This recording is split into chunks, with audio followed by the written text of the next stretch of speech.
এদেশের জনগণ জামায়াত ইসলামীকে ক্ষমতায় দেখতে চায়। এদেশের জনগণ জামায়াত ইসলামীকে নিয়ে স্বপ্ন দেখছে। আমরা বাংলাদেশ জামায়াত ইসলামী আগামী দিনে রাষ্ট্র ক্ষমতায় যাওয়ার জন্য প্রস্তুতি নিচ্ছি। জামায়াত ইসলামীর অগ্রযাত্রা, জামায়াত ইসলামীর কর্মসূচির প্রতিযোগিতায় টিকতে না পেরে বহুমুখী ষড়যন্ত্র এবং চক্রান্ত চলছে জামায়াত ইসলামীর বিরুদ্ধে। আগামী দিনেও চক্রান্ত এবং ষড়যন্ত্র হবে, কিন্তু জামায়াত ইসলামী বাংলাদেশ কোনো চক্রান্ত এবং ষড়যন্ত্রকে পাত্তা দেয় না। অতীতেও দেয়নি, আগামী দিনেও কোনো ষড়যন্ত্র এবং চক্রান্তকে আমরা বরদাস্ত করব না। আগামী জাতীয় সংসদ নির্বাচনকে কেন্দ্র করে জনগণের প্রত্যাশা পূরণে এই জন্য আমাদেরকে জীবনের সবচেয়ে বড় কোরবানি করার সিদ্ধান্ত গ্রহণ করতে হবে। আগামী জাতীয় সংসদ নির্বাচনে জনগণের প্রত্যাশা পূরণের জন্য আমাদের সময়, শ্রম, মেধা, প্রতিভা, আমাদের যোগ্যতা, দক্ষতার সবটুকুকে কাজে লাগিয়ে মাঠে ময়দানে আমাদেরকে তৎপর হতে হবে। ঢাকা মহানগরী দক্ষিণের প্রতিটি অলিতে গলিতে জামায়াত কর্মী, সমাজকর্মী আমরা বিগত 17.5 বছরের কঠিন পরিস্থিতিতেও গণমানুষের সমস্যার সমাধানে, সংকটে, বিপদে, মুসিবতে সবার আগে বাংলাদেশ জামায়াত ইসলামীর আমিরে জামাত ছুটে গিয়েছেন, জামাত নেতৃবৃন্দ ছুটে গিয়েছেন। রাজধানীতেও আমরা আমাদের সামর্থ্যের সবটুকু দিয়ে আমরা অসহায়, বিপদগ্রস্ত, ক্ষতিগ্রস্ত মানুষের পাশে আমরা দাঁড়িয়েছি।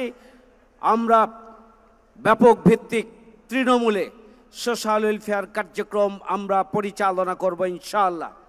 এটি শুধুমাত্র দেখানোর জন্য নয়, মানুষের সমস্যার সমাধানের জন্য, ইবাদতের মানসিকতা নিয়ে আল্লাহর সন্তুষ্টি অর্জনের জন্য, আমরা মানুষের কল্যাণ সাধনে মানবিক এবং দায়িত্বশীল ভূমিকা পালনের জন্যই আমরা আমাদের ব্যাপক ভিত্তিক সামাজিক কার্যক্রম পরিচালনা করব ইনশাআল্লাহ। সম্মানিত রোকন ভাই বোনেরা, জামায়াত ইসলামীর অগ্রযাত্রা, জামায়াত ইসলামীকে নিয়ে এদেশের জনগণের আকাঙ্ক্ষা, জামায়াত ইসলামীর কর্মসূচির প্রতিযোগিতায় টিকতে না পেরে বহুমুখী ষড়যন্ত্র এবং চক্রান্ত চলছে জামায়াত ইসলামীর বিরুদ্ধে। আগামী দিনেও চক্রান্ত এবং ষড়যন্ত্র হবে, কিন্তু জামায়াত ইসলামী বাংলাদেশ কোনো চক্রান্ত এবং ষড়যন্ত্রকে পাত্তা দেয় না। অতীতেও দেয়নি, আগামী দিনেও কোনো ষড়যন্ত্র এবং চক্রান্তকে আমরা বরদাস্ত করব না। আমরা ফ্যাসিস্ট, অপশক্তি, রাষ্ট্রীয় শক্তির বিরুদ্ধে আমরা আমাদের সর্বশক্তি প্রয়োগ করে আল্লাহর সাহায্য নিয়ে আমরা পরিস্থিতির মোকাবেলা করে আজকে আল্লাহর রহমতে এই ময়দানে আমরা টিকে আছি। আগামী দিনে সকল চক্রান্ত, ষড়যন্ত্র, ধৈর্য, সাহসিকতা এবং আল্লাহর সাহায্য নিয়েই আমরা মোকাবেলা করেই সামনের দিকে লক্ষ্যপানে আমরা এগিয়ে যাব ইনশাআল্লাহ। আল্লাহ রাব্বুল আলামিন পবিত্র কোরআনে বলেছেন, ইয়ানসুরকুমুল্লাহু ফালা গালিবা লাকুম ইলা আখিরিল আয়াত। আল্লাহ রাব্বুল আলামিন সূরা আল ইমরানের 160 নম্বর আয়াতে খুবই পরিষ্কার করে বলেছেন, আল্লাহ যদি তোমাদের সাহায্য করেন তাহলে কোনো শক্তি তোমাদের উপর প্রাধান্য বিস্তার করতে পারবেন না, আর যদি তিনি তোমাদের পরিত্যাগ করেন তাহলে এরপরে কে আছে তোমাদের সাহায্য করার মতো?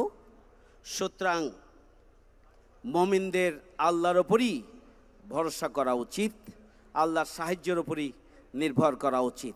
সম্মানিত ভাইয়েরা আমার, আসুন ধৈর্য, সাহসিকতা এবং আল্লাহর উপরে ভরসা করে আল্লাহর সাহায্য নিয়ে আগামী দিনে জাতীয় নির্বাচনের জন্য আমরা আমাদের সমস্ত শক্তিকে কাজে লাগিয়ে আমরা আমাদের সাংগঠনিক শক্তির সব কিছুকে সমন্বিত করে আল্লাহর সাহায্য নিয়েই আগামী নির্বাচনী বৈতরণী পার হওয়ার জন্য এখন থেকেই আমি আবারও বলছি, সময়, শ্রম, মেধা, প্রতিভা, অর্থ, সম্পদ, দক্ষতা, যোগ্যতার সবটুকুকে আমরা কাজে লাগাবো এবং আল্লাহর সাহায্য এবং আল্লাহর সহযোগিতার উপরে নির্ভরশীল হব এবং আল্লাহর কাছে আমাদের কার্যক্রমের পাশাপাশি আমরা দোয়া করব।